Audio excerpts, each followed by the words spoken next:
Tired of your calls going unanswered because people don't recognize your number? Let's add a caller ID to your Twilio account, so your customers know it's you calling first. Log into your Twilio account.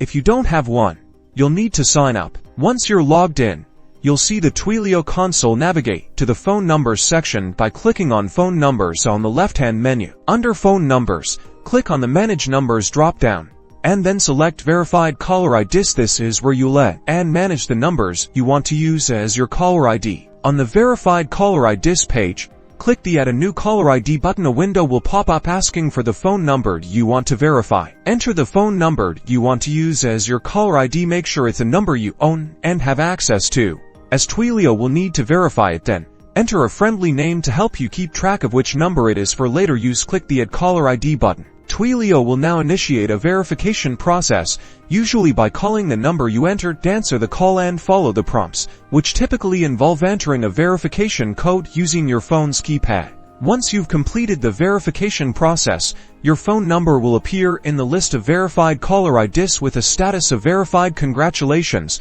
you've successfully added a caller ID to your Twilio account. Now your calls will be properly identified.